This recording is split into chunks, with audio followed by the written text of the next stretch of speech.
Similarities between the writers. Both writers were assiduous and scrupulous as they dedicated specific parts of their lives to their literary careers. They wrote the selections as a way to stick to their identities. Actually, that is a main goal for most of the writers.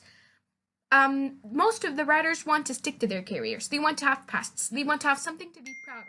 They want actually to remember something. They want to be proud of their grandfathers, what they have done. So that's why they always write selections. Actually, that is the goal of most of the writers. They want their past to be shown. They don't want it to be lost. They want to stick to their pasts. That's why they write. And that was also the goal of Jack London when he wrote About Old Couscous, when he wrote The Law of Life.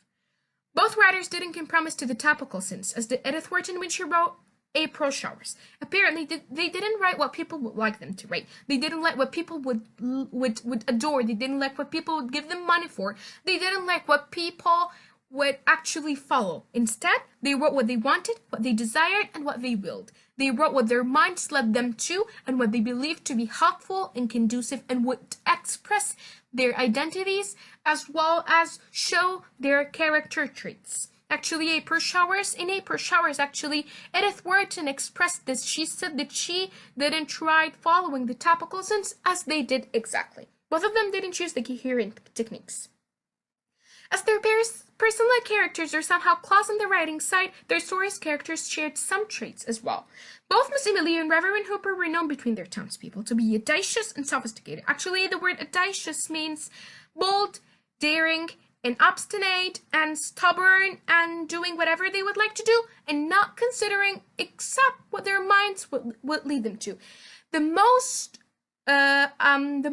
actually idea that would really vindicate my words is that Miss Emily wanted to kill Homer, so she killed Homer. She didn't consider any other thing except what her mind led her to, actually. She didn't consider law, actually. She didn't consider any of the external factors out of her circle, out of the circle she has. Actually, she was not the creator of the circle, as her father has created for her a circle. She is actually inside it. She cannot get outside.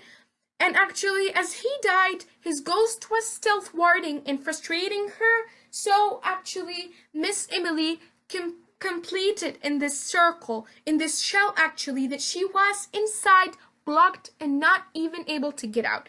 So actually, as Miss Emily wanted to kill Homer, she killed him, not considering any external factors. She didn't even consider law. She killed him without even noticing that she has committed a crime, actually. She killed him out of love. Unfortunately, love caused her to do this. Love occasioned her and precipitated her crime, actually.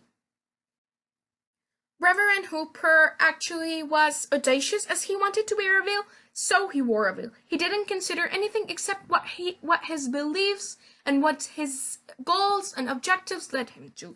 As actually Elizabeth, his fiancée, left him. Actually, a lot of people actually deserted him, and they were and some people said that he was gone mad. Some people said that he was insane, but he disregarded everything and concentrated only on his goal, which is to lead by example, and which is to reach a reward, and afterwards reward which would be given to him by God, as he was really a good person and had very great character traits. As of course, they are as well as audacious. They are sophisticated. That's why their actions were a bit perplexing. Writer's traits. Nathaniel Hawthorne's character